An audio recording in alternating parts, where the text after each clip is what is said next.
Good evening. Thanks for coming to the impromptu. Actually, it's not an impromptu lecture. It's a non-scheduled lecture. Peter Cook, actually I was thinking that Peter Cook doesn't need an introduction, then I was going to sit down after saying that. But I think there's probably a few people that may not know as much about him as they should. You'll know a bit more about him, I think, by listening to him speak this evening. Peter has been a fixture around SCI-Arc since we were founded in '72, coming and going on a regular basis. In the last 4 years, he's been coming once a year for about a week at a time. The last couple of years, last year he wasn't able to come. This year, he's here for the week. Part of it is to be here at the final week of an installation in the gallery, which is the work at the Städelschule in Frankfurt, which is one of the places where he's been spending time running the architecture program, among other places that he's taught. Currently, he's the head of a program at the Bartlett School in London, where he's basically just restructuring the entire program. Just very briefly, I'd say that Peter has been actually one of the sort of primary figures in what I consider contemporary architecture, since the work that he and some of his close friends did in the early '60s, which I think really refocused not only architecture but a whole value system about how to approach the making of architecture, which was quite critical to I think every generation since then. Even those of you that don't know the work of Archigram have certainly been influenced by it, second and third generation. The other important part of Peter's work, I think, has to do with his ability. He's a sort of quintessential networker, I would say. Through his extensive travels, is teaching in a number of places, lecturing in a number of places, he's made a variety of friendships that I think, instead of him keeping those friendships for his own benefit, he's introduced a lot of people to other people around the world. I think a number of people that have been coming here over the last 4 years, faculty from Scandinavia, from Germany, from Austria, were initially introductions that I was given by Peter, and then subsequently a number of students that have come in from those places have come as a result of Peter's direct or indirect influence in their decision. And that's been the nature of his association with a number of institutions and a number of architects around the world for the last 25 years. I think me and many of my friends would probably unanimously say that he's the sort of quintessential teacher, and I think raises architectural criticism in the classroom to an art form. I think he's probably, in the scheme of things, will be known as a great teacher, not because of it won't be evaluated by those of us that have heard him teach and heard him talk, but it'll be evaluated by the number of students that he's put out that ultimately are practicing, which are, I mean, the number of people is quite formidable. In any case, he's an important guy to have around this place, both in terms of his spirit as well as what he contributes in specific terms. And I imagine he'll be coming here for quite a long time. With that, I give you Peter Cook.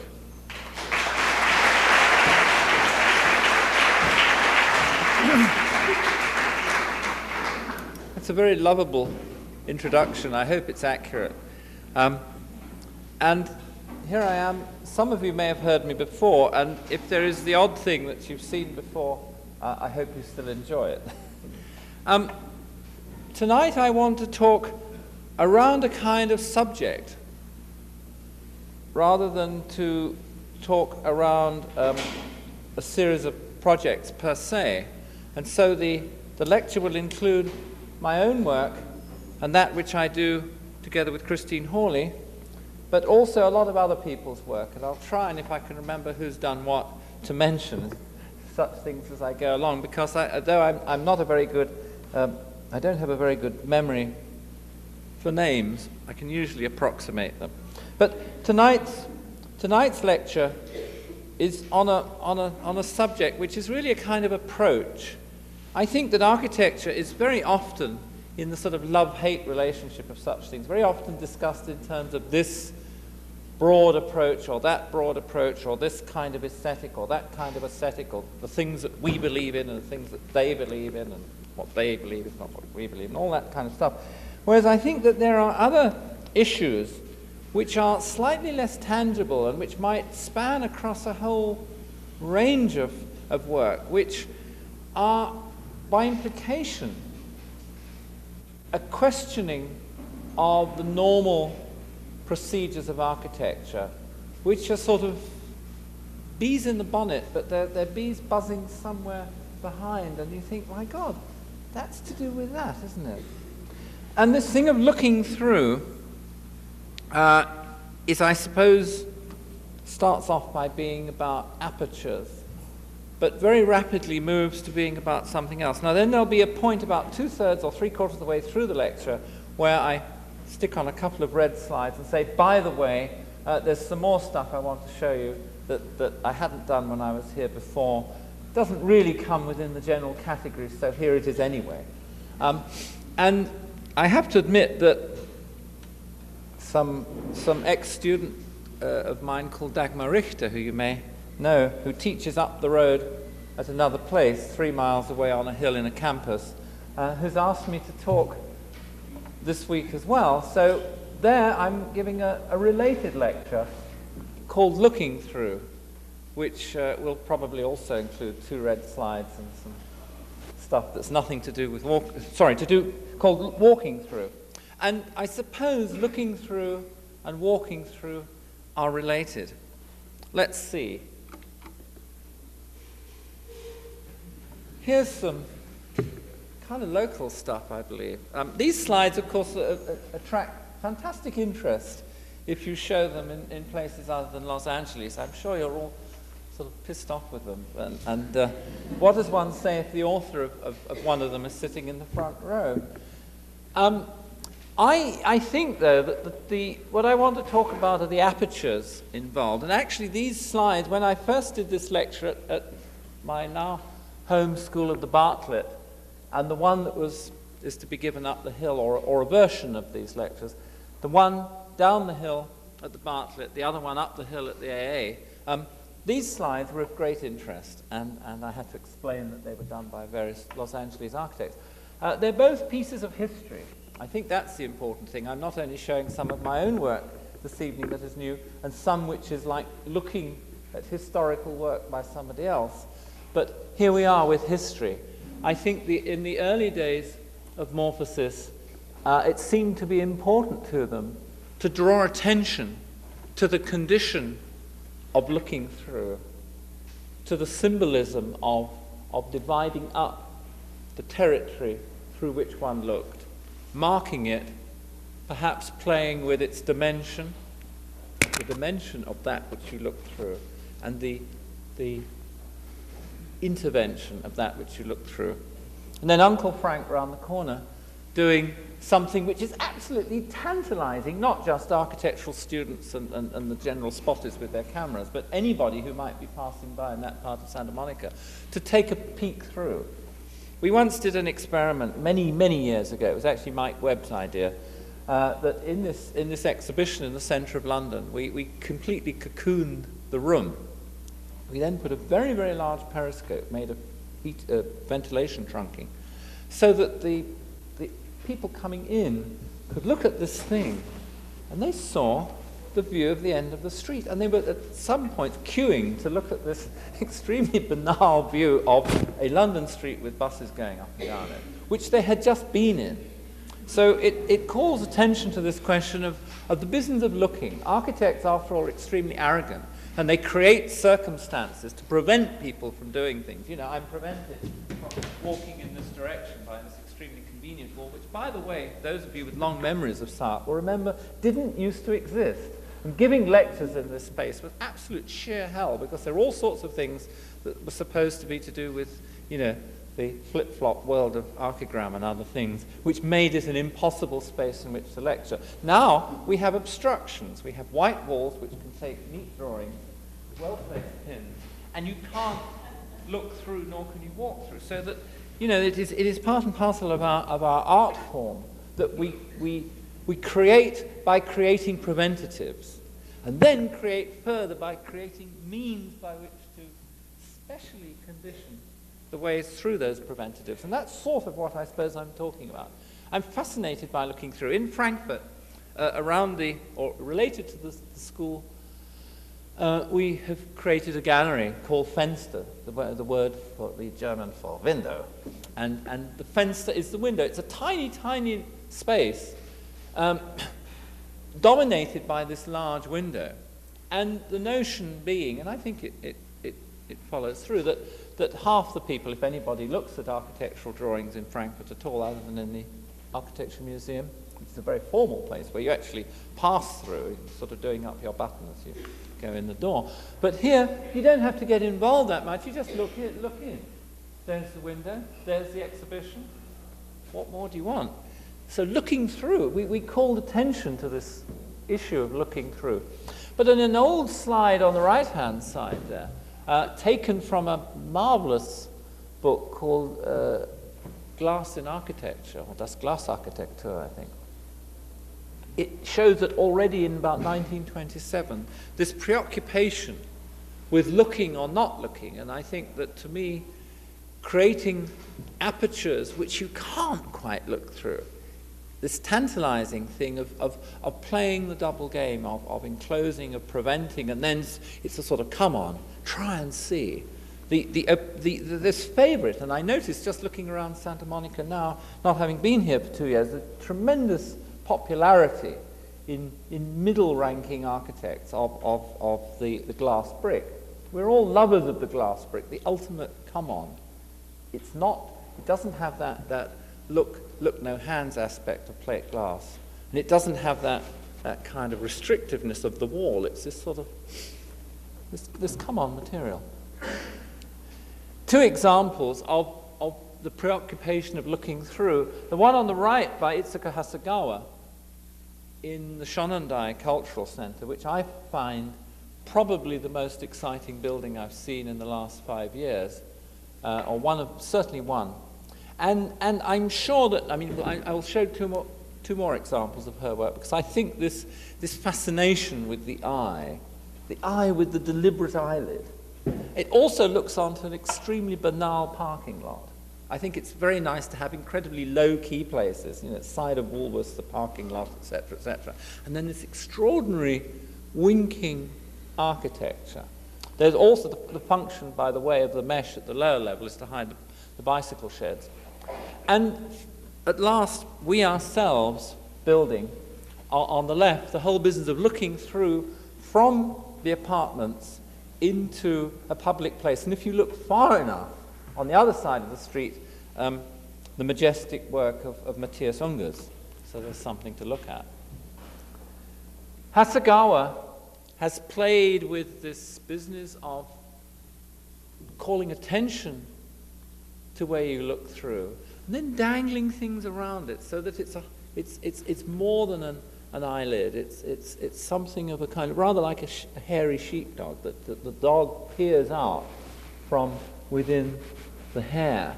And Hasegawa and Toyo Ito in particular love the use of mesh and putting meshes around situations that are peered through. But in this castle, I love the slide on the left, which is a castle in Würzburg, to imagine the various conditions. One can almost write a scenario of the different 4 types of occurrence as one pierces through that enormous. Not only do the occurrences draw attention to how thick the wall is, therefore the person building the wall had power, money, influence, and probably very unpleasant people with arrows or guns inside it. But what the hell do you do in the various... There's the top aperture, which is for somebody doing something extremely mundane. A lowly person who, should the cannonballs from the enemy forces land on it, will be the first to be killed. So you give them a pokey little, it's a sort of tokenism looking through. Or maybe it was added later. The other aperture, which never becomes an aperture, maybe it was at one time. Then the extraordinary kind of photographic one, third down, where one can imagine that the only looking through could be extremely deliberate and probably lobbing something out. And then the one where the poor victim can look through but never get out. And I think you have the whole story of looking through in that one series. If left could be focused, I think it does focus, and it's rather critical it is. The right-hand slide is a little detail of a very favorite building of mine. It's the Hamar Museum in the city north of Oslo by Sverre Fehn, where he does the most simple kind of protection of special relics. He also does this magnificent Zaha Hadid-esque ramp, but that's another story, available on Friday, about the Zaha-esque ramp. But here, the business of looking through is it's only an ordinary old bit of relic, and even in Norway they have lots of relics, but by drawing attention to it, by putting this beautifully detailed window around the relic, you actually look at the relic, whereas if it was just exposed to the air, you'd walk past it. And I think one of the most beautiful examples of playing with this tantalization of looking by Arata Isazaki, which is where he puts the diffused surface, so you know that something special is going to happen at the end of this tunnel-like room. The diffused surface, and then the perfect picture. The diffused surface, pulling your eye towards it, giving you that special quality of light, and then the special thing within the special thing. There are other tricks going on, but I think this then draws attention to the whole game.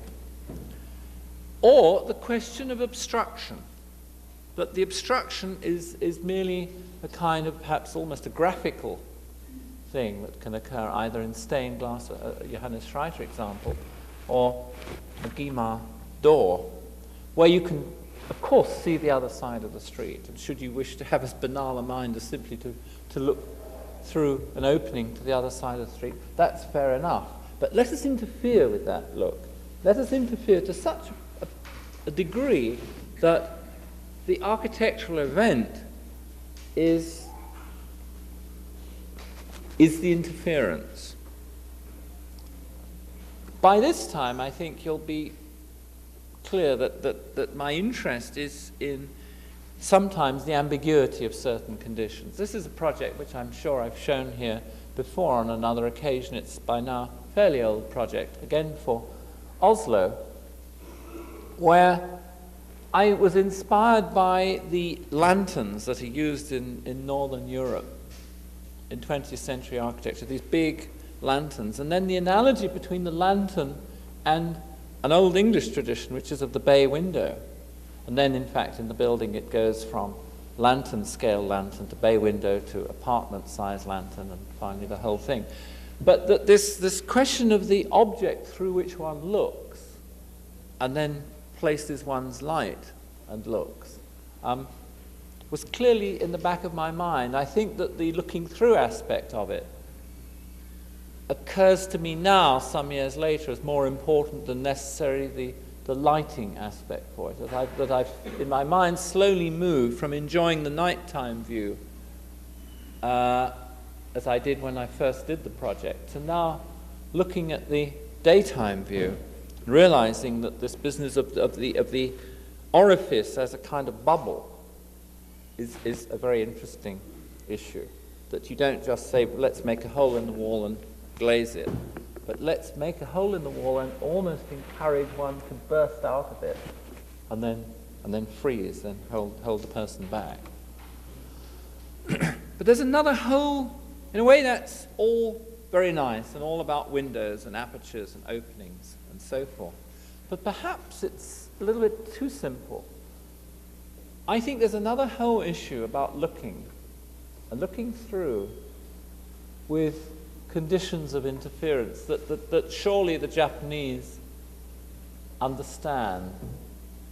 If one looks at these pieces of landscape, something, perhaps it's where I'm standing, I don't know, something is causing one to peer through. One is attracted perhaps by the foreground, but one is instinctively peering forward, particularly if there's then also some device. And don't forget, in these very special Kyoto gardens, nothing is there by accident. You know, it's all been significantly tailored and played with and so on.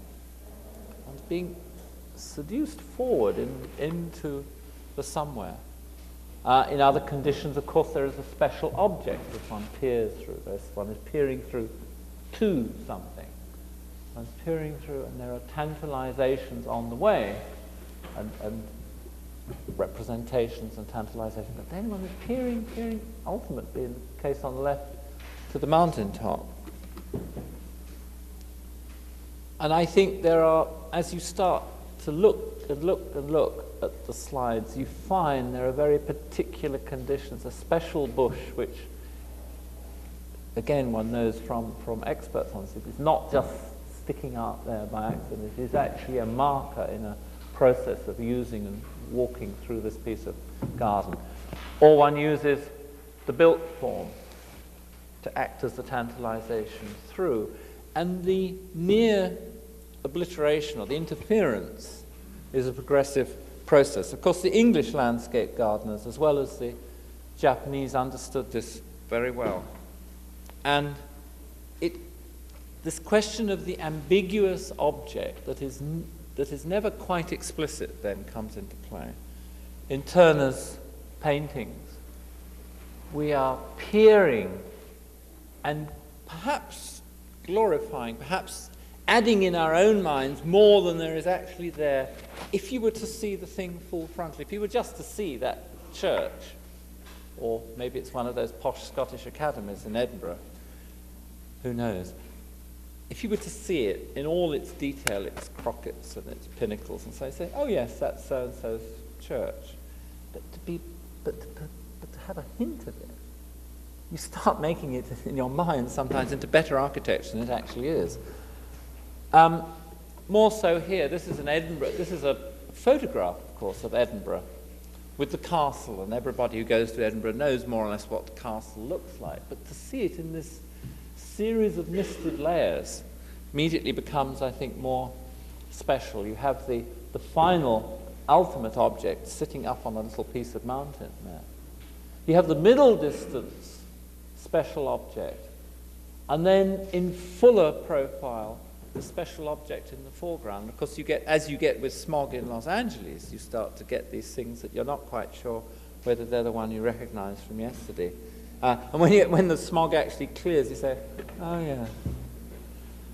And I think a very English, I'm sure shown the slide on the right here in other contexts, which is really still one of my favorites because there's something else going on as well.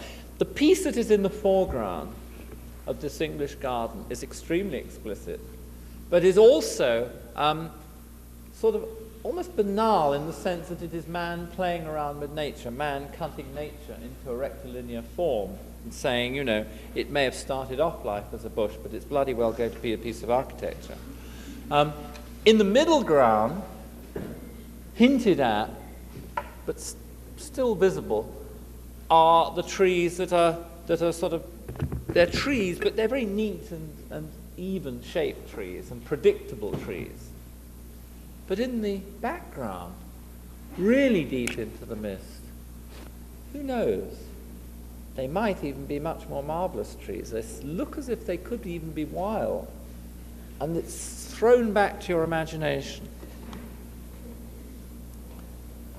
Walter Pichler, who I don't know how well he's known in this school, I would have thought, looking around this afternoon, that there's some people who could well take an interest in his work. I think he actually is able to draw this kind of thing.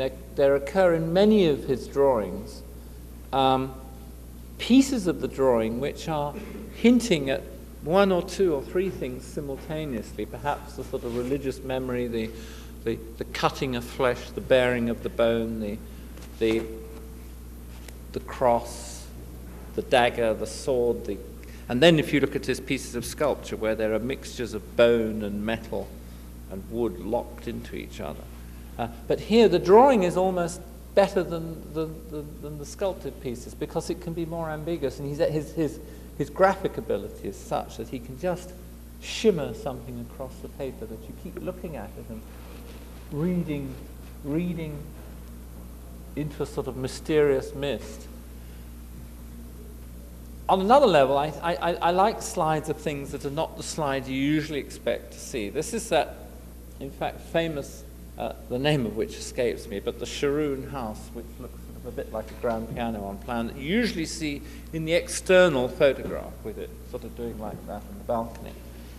But isn't it marvelous to have the interior view, where there are a series of layers of objects that, again, one's eye is drawn past and through and past and through and past. That despite the explicitness, the apparent dominance of the geometry in plan, in fact, in reality and in section, the thing is much more layered and has a hint of ambiguity.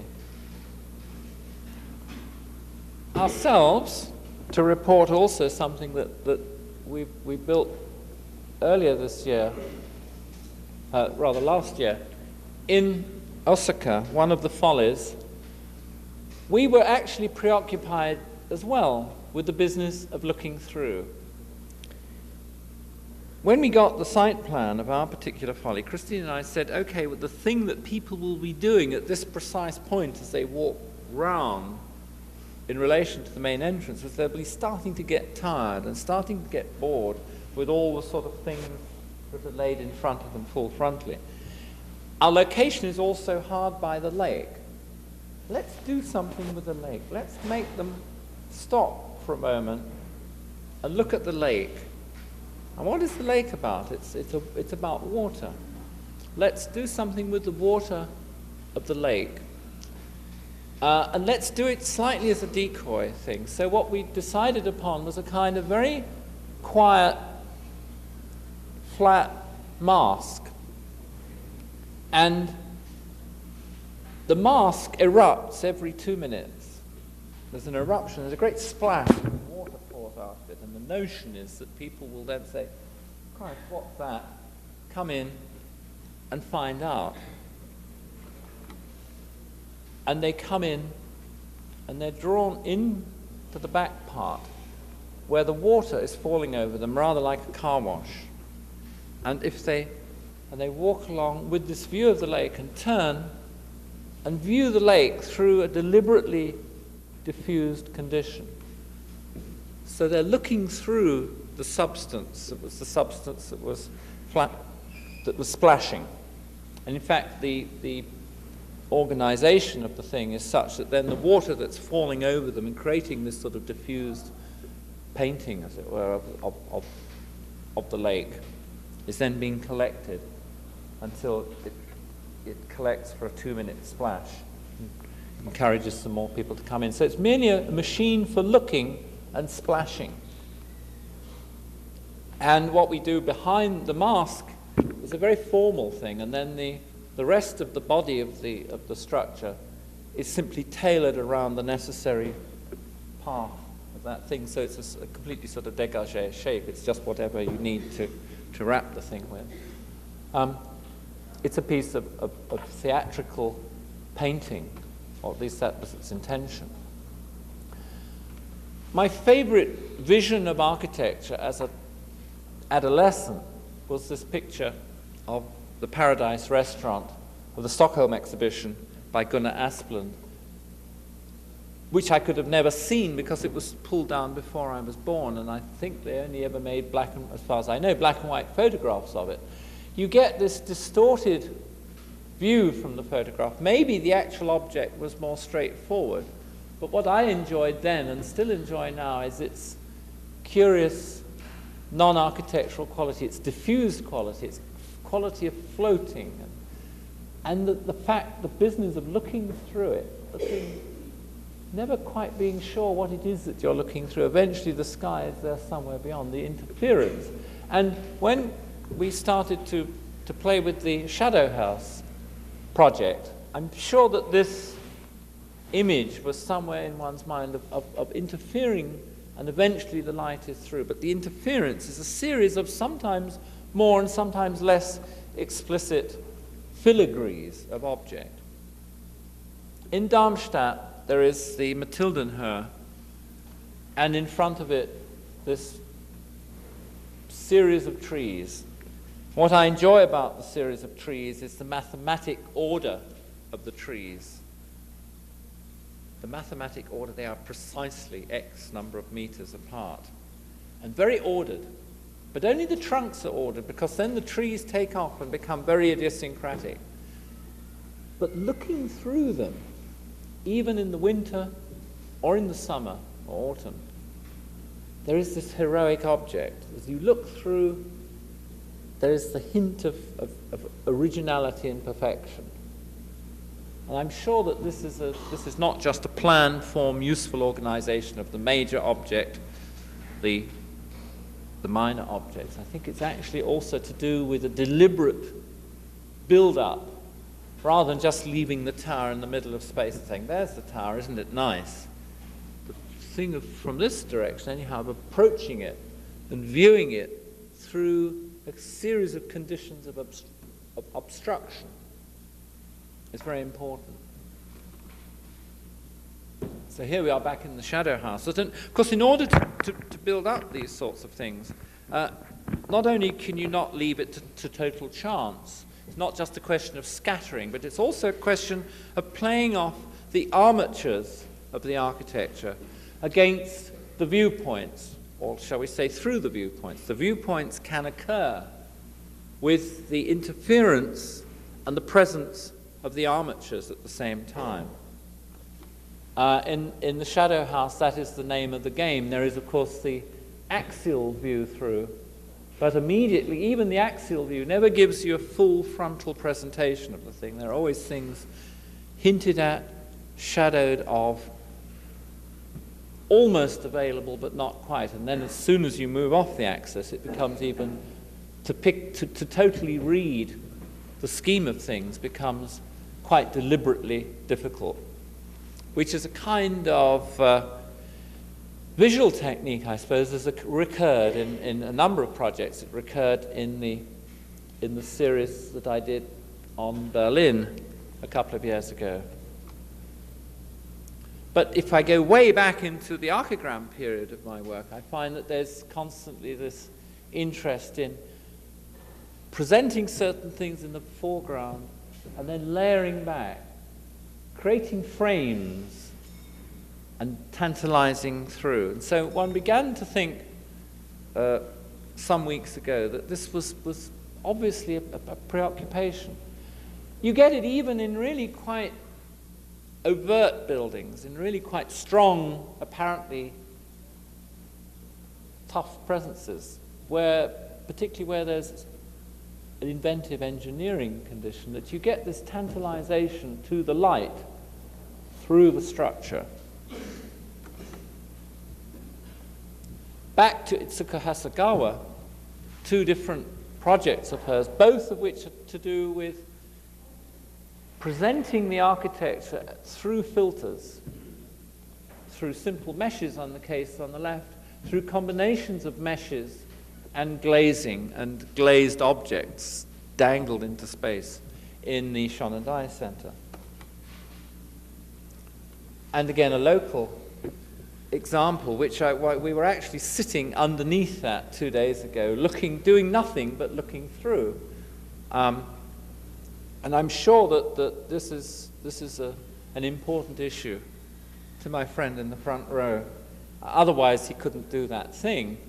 And it was certainly, and I just found there was a very nice coupling of a slide of a Folly that I designed, though only built as a model, where again the whole thing was, as one moves through into the blue space, one would also start to look through this interfered with condition.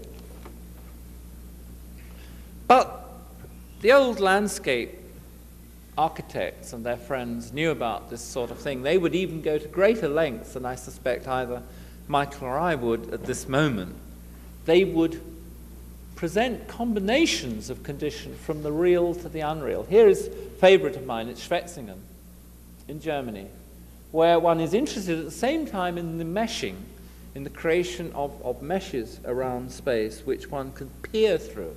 And one can peer through and sometimes pick up hard architecture elements, peering through something that's relatively soft architecture and perceiving something that's relatively hard architecture. I think is a very interesting game. But then, of course, your eye is directed down. And as you get nearer to that thing, it becomes more and more beautiful and more special, more and more strange. It's very, very lit and very picturesque. It is, in fact, a trompe-l'oeil trick. It's one of those light capture things where you intensify the light, and the vision is actually a painting. It's a piece of painted landscape approached down this prepared condition. So the eye, those guys were not content with leaving it to the architectural organization, even to the amateurs. They would play dirty tricks if necessary, with paints and lights and so on. God knows what they would have done if they'd have had, the apparatus available in the late 20th century. I suspect, therefore, even those of us who are interested in this kind of thing pull back and tend to want to use correct methods. We want to use stairs and walls and maybe meshes and maybe dangled things, maybe just things that might move on a motor. And then we'd pull back because, sort of to actually use mock and false and painted bits and things that aren't real at all is into another territory. I'm not quite sure. I'm sort of sending that out as a sort of challenge, not only to you but also to myself, because I suspect I would pull back at using total trompe-l'oeil devices. That smacks of theatre or of, TV graphics or something. But those guys didn't care, did they? It's interesting that. We have done sometimes projects related to the issue of mesh, which is an old Cook and Hawley conversation. And the mesh thing was to do with this business of interference and looking through. I don't want to dwell too much on mesh this evening, because I think that for us over a period of time it's a very important device which we found ourselves using on a number of projects. But the more I think about it, the more it is only one of a series of possible devices. I think that even to just mesh around, to coin a phrase, becomes too obvious a device. But Schwetzingen, if one is talking about meshing around, Schwetzingen and similar such places are, of course, extremely cute because also they use the reality of the seasons. That the change between, April and December or whatever it may be, can give you, the second time you visit, 2 weeks later, a completely different kind of condition. Whereas dry meshes can only take the thing and perhaps play a little bit with the lights. So I think from the 17th century onwards, this much more relaxed involvement in vegetation can lead to special conditions of looking through. This is a project which you may have seen before, Kawasaki competition, where one deliberately borrowed from the Japanese tradition of placing little pavilions in amongst the garden condition in fairly special relationship, one to the other. But instead of just using it, as it were, on the flat, one then turned the thing up on its side so that, in fact, one has to climb up and down amongst But the basic technique is the same, and the deliberate use of meshes and vegetable interferences is, if you like, one drawn as much from the 17th and 18th centuries as it is using the techniques of the 20th century in terms of the structuring. More recently, in a project for Paris, for some housing in a tower on the River Seine,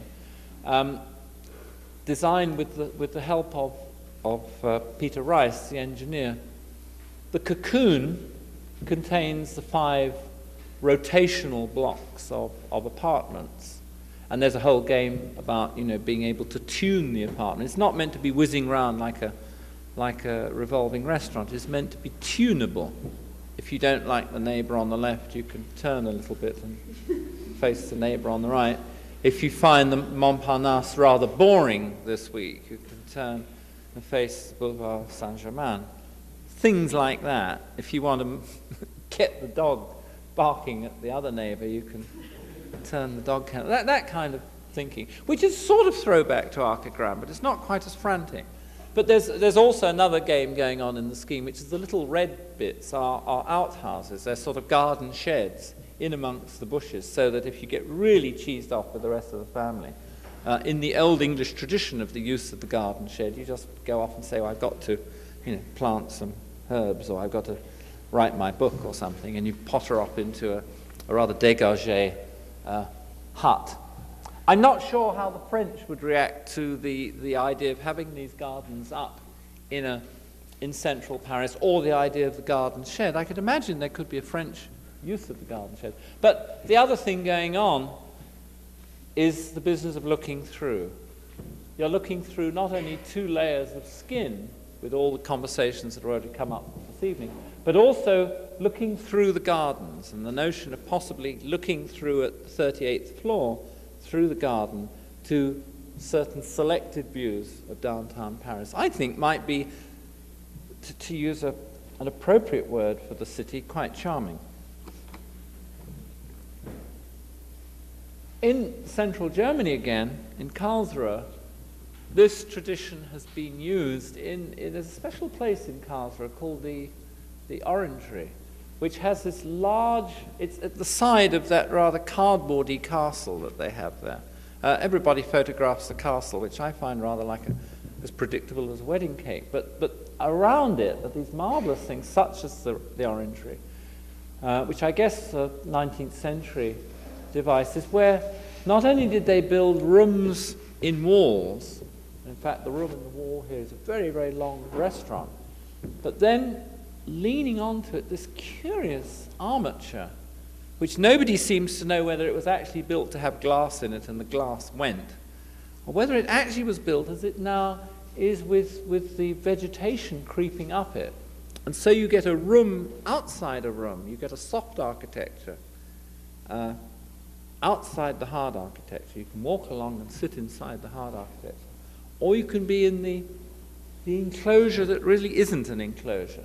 So here the business of looking through also begins to be very closely allied with this business of the ambiguous building. Is it a building or isn't it a building? Are you seeing something or aren't you seeing something? There are other issues. One of our close friends is Ron Arad, who is an architect, in fact one of my old students, who's turned into a sort of sculptor, furniture maker, call him what you will.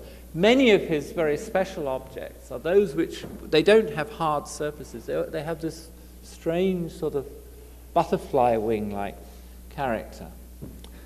So there's that kind of looking through, but there's also the looking through that you get in conditions where you climb. You're looking up at kind of clerestory lit conditions. You're almost, you know you must go on because there's more that you might see if you could only see through and see up. One of my favorite examples of this, and I think probably the most sophisticated 20th century example of dealing with this business of looking through and capturing of space, is Clorindo Testa's building in Buenos Aires. It is the Bank of London in South America. When I first saw this, it was many years after I'd seen it published. And it's one of those buildings that I'd enthused about when I'd seen it first published in the, I guess, early 60s or some such time. And then I'd sort of semi-forgotten about it. It is better than any photograph that one can ever take of it. It's an extraordinary building because it's not only interesting stylistically, but it's on the intersection of two very narrow streets in a business district. And the eyebrow, which you can see hanging, the eyelid or eyebrow, whatever you like to call it, the hanging concrete piece is contrived in such a way that it shields the direct sunlight. And when you're standing in the main space of the building, not only are you looking through the double meshing of the concrete structure, the steel structure, aluminium structure, but the space of the road intersection is captured.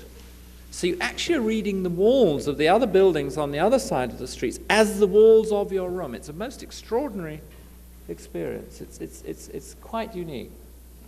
And it becomes the room of the building. Now that is looking through to an extraordinary level of theatre, if you like. I think Testa is tremendously, he's done several other rather good buildings. He's a tremendously unsung architect. You should get him to come and lecture here if you possibly can. Or there's the thing of the mix. I've for a long time thought of willow trees as houses. I'm still a child. When I first used to, as a child, go under a weeping willow tree, I used to think architecture. And I still do. In fact, there's a funny old drawing I did that never got anywhere, that was the beginning of an idea of a house that was really like a weeping willow tree. And you just did it out of some sort of 20th century modern material, but it was the same thing. But it was very difficult to draw, and it looked corny when I drew it, so I've never published it or shown it to anybody. I think Bruce Gough's thing is fascinating in context, because the Babinger House is in the middle of a sort of copse and a little bit of a wood, and you're constantly looking through at something, is it or isn't it? Is it or isn't it? And even the business of the glazing, the fact that some of the stones are made of glass, starts to play very much silly buggers with the idea of, is it wall, is it window, is it not, is it not? And to English versions of this landscape condition, preparing you in an apparently subtle way, actually highly contrived way, for a special moment of viewing through at a patch. On an axis, or maybe not on an axis. This is Stour Head. The right-hand example is from Castle Drogo. Again, in an old scheme of mine, the idea of almost looking through to the apartment next door. I was fascinated by two things. The notion of good neighborliness, if you like, by setting up the conditions so that you could just about tell what the people next door were doing, but not quite enough. And actually bringing light right into a very deep section building. I was fascinated by borrowed light, as you sometimes get in rather bad office buildings where they've got this sort of glazed partitioning to light the corridor. And I was fascinated by that. So I looked at this sort of bum condition, which you get in rather bad buildings, and thought, but wait a minute, if you did it really, really, really well, you could have a terrific building where there was light coming through glass brick walls, one and one and one and one. And in a little bit of the Shonendai, inevitably Hasagawa's done it. Another person you should get to lecture here. In our Via Appia project, we were also involved in this business of shades of looking through from density to semi-density to translucency and beyond. Looking through and moving through. Lots of bits of drawings, some of which I may have shown you before, some not. I was always interested in this thing of things half seen through layers. Detail of the Foster Building, University of East Anglia, I think were special icon objects, and there's no doubt about it that for the Foster office at that particular moment, air conditioning plant was an iconic object. But instead of presenting it full frontally, of sort of holding it back, again, being able to peer through at it. Things hinted at, I'll come back to this drawing again later, but the thing to look at is not necessarily the bits that are in hard section, but the naughty thing that's just peerable through the glass, through maybe, in reality, 2 layers of glass. One of the best buildings at this whole business of tantalizing objects that are just through and pulling you forward, which is where looking through relates then to the business of moving through. I think one of the best examples, though it's now currently an unfashionable building, is Hollein's museum at Mönchengladbach. The whole game was very known about, I think, around the turn of the century. This is the Orta building that was pulled down, but even in the smudgy photograph, one can see that it had a certain quality of light that was tantalizing. And the traditional kind of European restaurant condition, where if you have enough cigarette smoke moving around, of course these days, well, they still have it there, you don't have it here, but they still kill themselves with it. And after a certain point, the cigarette smoke acts as the sort of filtering element, and you sort of get hints of conversations and hints of who it might be, and then with the alcohol acting, I mean, you can almost say that the cigarette smoke plus the alcohol acts as 2 additional architectonic devices. They don't need glass bricks and smoked glass and sort of elaborate bits of metalwork. 10 Gauloises and 3 vodkas, and you're not sure whether it's Alphonse or not. And the booths just add as a further sort of religious experience. And I'm sure that Loos knew about all this sort of stuff. Why did he bother with these mirrors and contrivances? I mean, even within a small space, you get, when you sit there, you sort of appearing. The implication of all that I'm talking about is that full frontality is boring, and that a lot of architecture is concerned with full frontal presentation of conditions. That, I suppose, in the days when one could vent one's spleen on postmodernism, which we don't need to bother with now, one's real irritation with it was that it was always obvious. There it was. What more was there to say? It was always this sort of flat graphic frontality, sort of, okay, so what now? Whereas my instinct is towards the Gothic. Christine and I are currently building a restaurant in Frankfurt for the Städelschule, and inevitably we can't talk about these things and not do them. We are cocooning it in a tantalized see-through, you don't see through skin, which will also flap like an aeroplane's wing, by the way, that sits on a very lightweight tension structure. This is to be the cafe for the Städelschule, and I'm sure at the present monitoring there's still a lot of German equivalent of Gaulois smoke being used, and so that we've got that as a component. We're also using layered printed glazing, where you actually have varying degrees of etching onto the glass, which also we use in relation to the heat loss problems of glass. So we have 3 layers of glazing, which changes its profile and changes its distance and changes the degree of etching that you put onto it. So one can use these. One can use placement as a technique.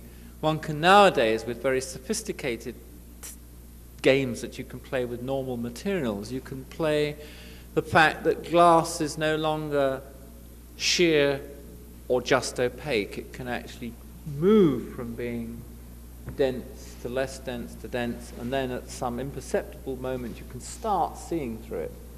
And the interference with the reflection, and therefore things that are happening to heat loss or heat gain, start to be ambiguous. You can actually contrive for it to let more heat in or not. Back to the English countryside, very, very contrived conditions two conversations, as it were, happening in one. One is, where does the architecture end and the vegetable begin? Extreme case in Castle Drogo. And the pictorial view. Back almost to a parallel of that is the Zaki slide, where if you look through into the precise gap, you get this very, very special romantic garden view. In lots of our projects, we've been concerned with mixing the gardening with the armatures and letting some of the pieces be visible through. There is an arched building again with the view of another garden behind the garden, another piece of building behind the building. And in Shonendai, of course, views through the artificial gardening, because Itsuka Hasagawa is very keen on setting up mechanized trees and almost tent-like structures and eyes.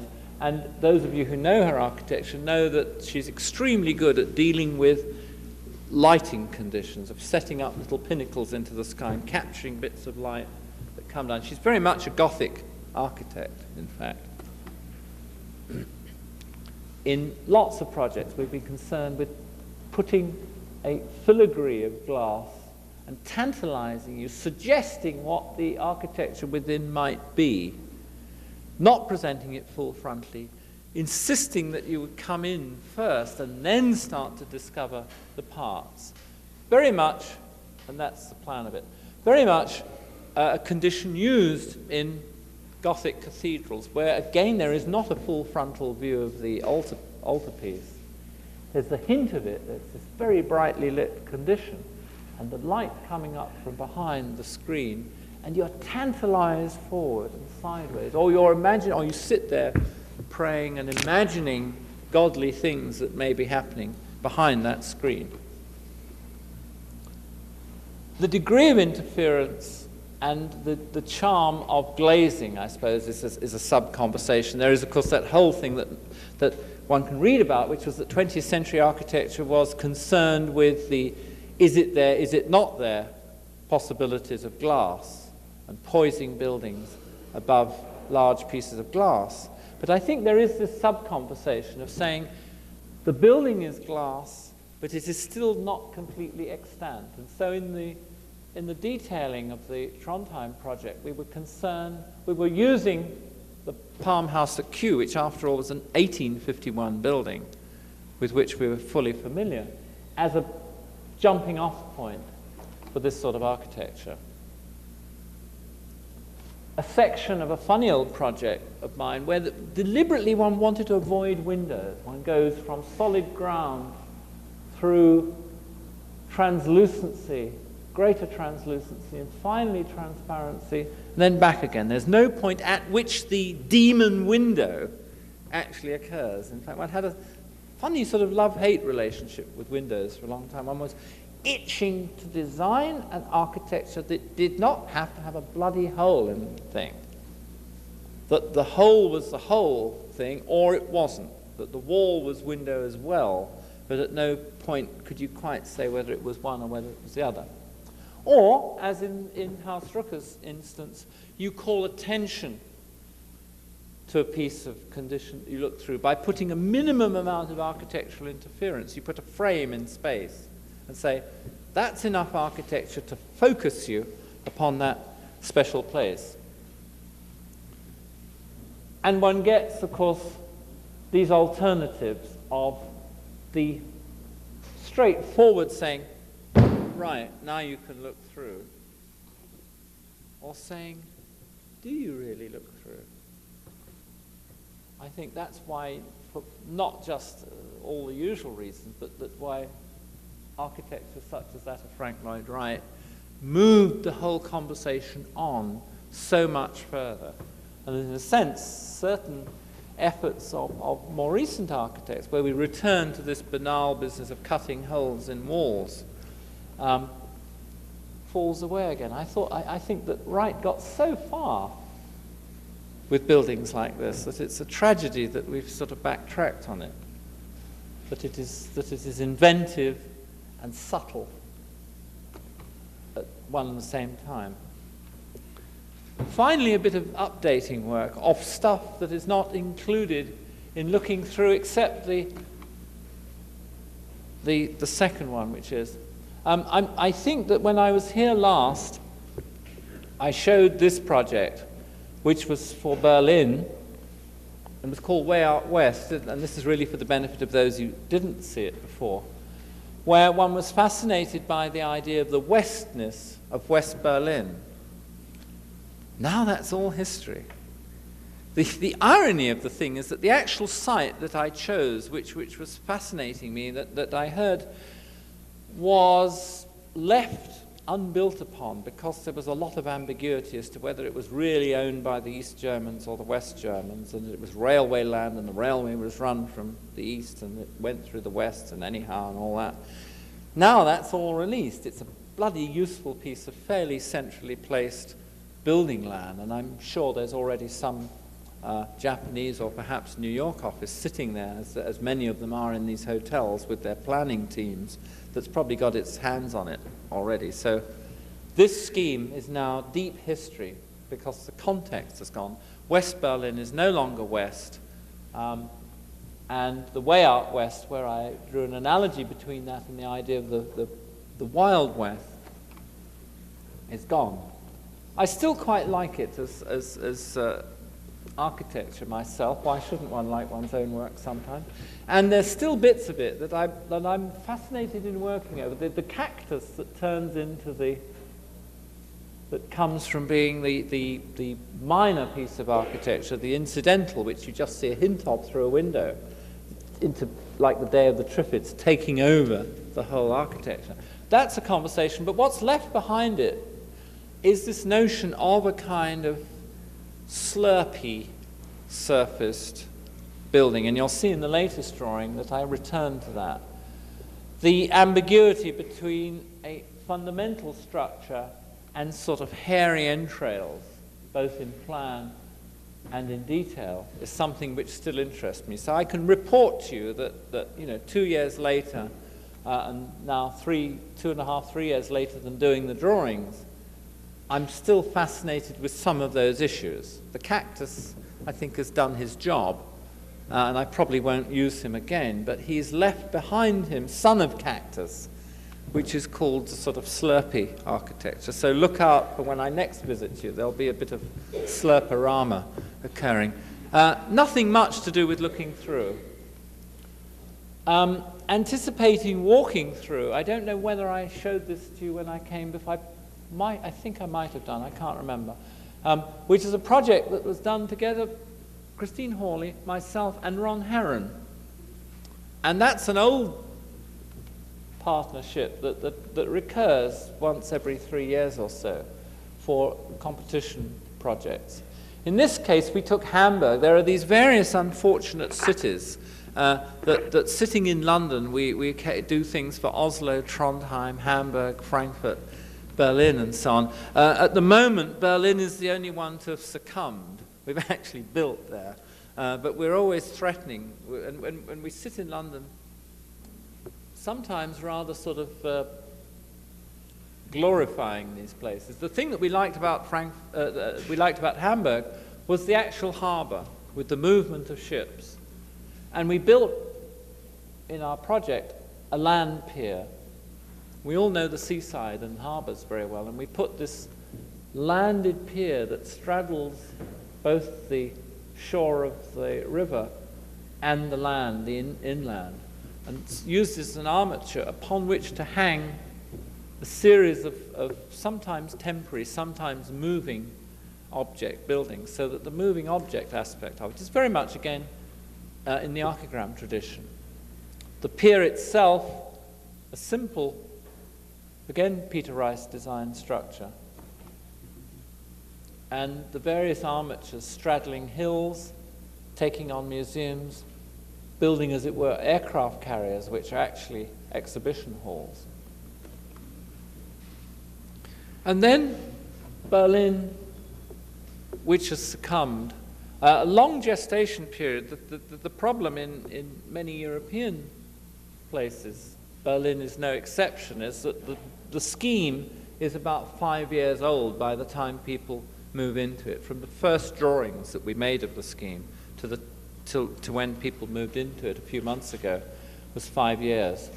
And it's basically to do with making the inside of the building the primary importance. And therefore you are always looking through at the park or at the courtyard at the back of other EBA buildings. The plan is a soft side and a hard side. The hard side is to the east. The east has the small bedrooms and bathrooms.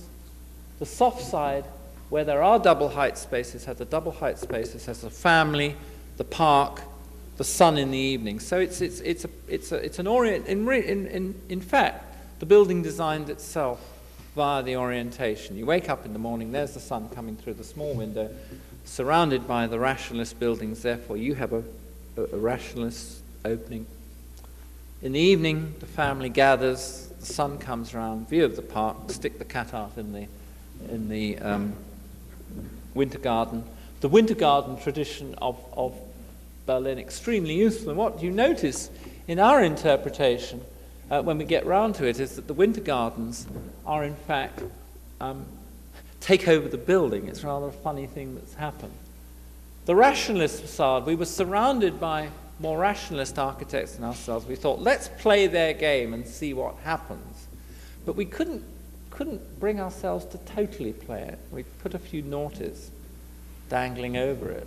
And in fact, there's one whole aspect of the thing that's not complete yet, which is the entrance condition in the middle, which should be even more danglers, so that I think they may never build it because they ran out of money, or claim they ran out of money. But one hopes that they will do something a bit funny with the door at the bottom there. Inside, we have about 8 different house types, 8 different apartment types within a relatively small building. And the sculpted conditions are nearly all to do with getting oblique views. The terrible thing about subsidized housing is that you're very constricted in terms of heights. We play lots of little minor games about kicking steps up and eating bits out of the ceiling and making little diagonal, anything to break out of the boxy quality that public housing has. And we get sneak views all the time. There are always things where as you're rushing across to have a pee in the bathroom at night, you can view the family dog several meters below, or the family dog can kind of just sneak out into you can just always see little peaks of things, just as I'm standing on this platform now, and I can just see the light coming out of the toilet there, which is reassuring, certainly. This is also a sort of joke against ourselves. The left-hand slide taken by P. Cook with a slightly darker exposure retains the Corbusian-like quality of the interior. The professionally taken photograph after they've moved in draws your attention to other things. And in fact, this curious thing that has happened in reality is that the winter gardens, which in Berlin legislation are always seen as a sort of add-on, here actually clearly take over the architecture. It's rather curious that although one has the solid wall with many, many apertures in it, in fact it's the drape.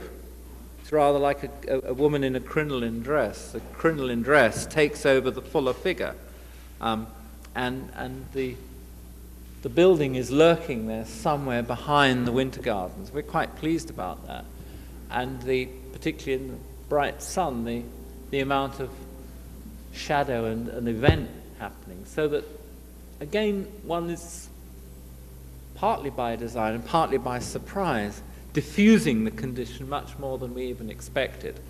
And the facade is in fact very three-dimensional. There are a lot of little sort of walkways and double heights and places where small children could probably come to terrible accidents on the facade. And back, a layered view through into the gardens. You see through, and then through again, and then through again. And if you look very hard, there's Mr. Ungers on a bad day. One of our favorite apartments is the one that we call the railway station, and it was interesting that it was reported back to us that the builders on the site had great arguments as to whether that was the one they would live in or that was the one they would definitely not live in. And what it is it's one of the barrel vault conditions where we have the main circulation coming in through into a corridor. We simply put clerestory lighting, and you get this Gothic condition of always being aware of the space beyond and the light borrowed through. So that's we think, a particularly successful looking through condition. The other barrel vault is one of those funny things, and I'm probably reporting rather like a very naive young architect, because you must remember that we've done a lot of drawn buildings and not very many built buildings. Very odd was that when we were designing this, we constantly expected this apartment to be the one that we would live in if you lived in one. It has turned out more boring than we expected. And some of the ones that we thought would be more boring have turned out much better than we expected. I just report that. Another thing I want to report is the reinterest in the work of archigram. We have suddenly, in the last 2 years, been doing battle with publishers. There were at one point 4 different publishers wanting to do an archigram book.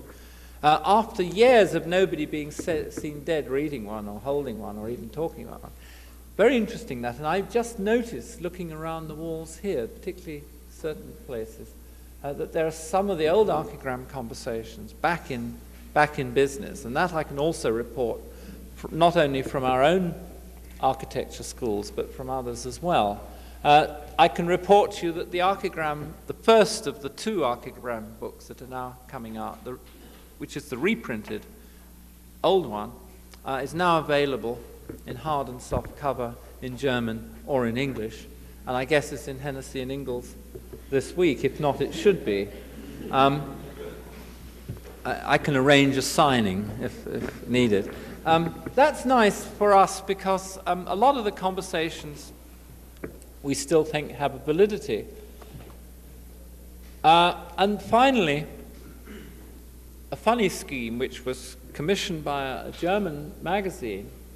There were 8 of us asked to do different things, and I landed a place called the Breitscheidplatz, which was in West Berlin when it was West Berlin. And here is Breitscheidplatz is the area surrounding this ruined church, which the architect Egon Eiermann then wrapped around with his glazed brick enchilada.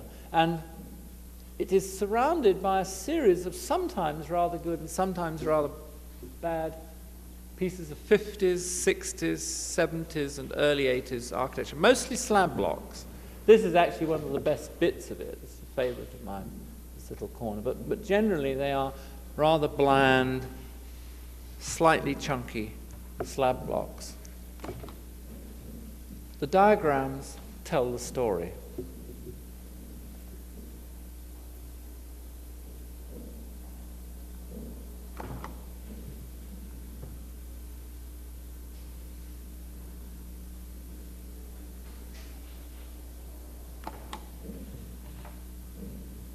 I'm involved in extending the zoo forward into the city and wrapping. This part of Berlin is very much to do with strolling around. It's really the main activity. Strolling, maybe buying, maybe stopping, maybe drinking, maybe looking at animals. And so the whole plan is to use it as an extension of the zoo. And an old reference back, the slide on the right is I'm sure one I must have shown at SCI-Arc at some time in the past. It's a great favorite of both Ron Heron and myself, this nothing architecture of the glass floor, that the building is somewhere within, but it doesn't matter. And it's one of those details that I borrow every 5th scheme.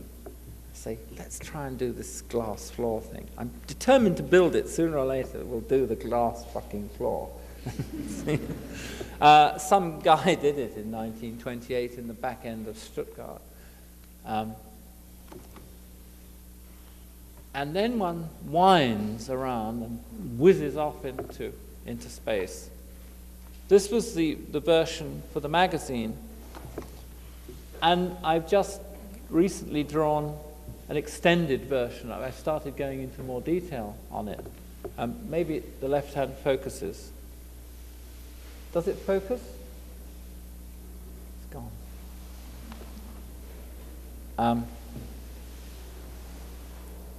The slide's burning instead. Let's keep moving. And one is involved also with walking through the sun of cactus that you see moving across it. He's a slightly more ordered sun than the original cactus version. And the possibility of sun of cactus having orifices. I'm not sure about that bit of section on the left. It's the beginning of something else that we'll probably take on in a later project. And these whirligigs are actually vertical sort of market stall places. We have in London a lot of little places where there are just a few stall markets, and so they do in Germany. And this is the idea of pulling the zoo into the Breitscheidplatz, pulling the strollers and the shopping activities into the zoo, and making it all a series of ramps. Thank you.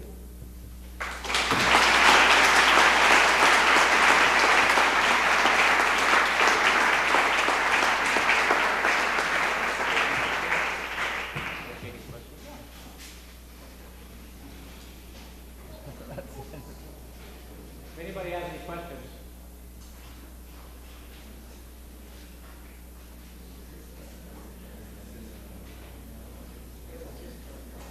Good.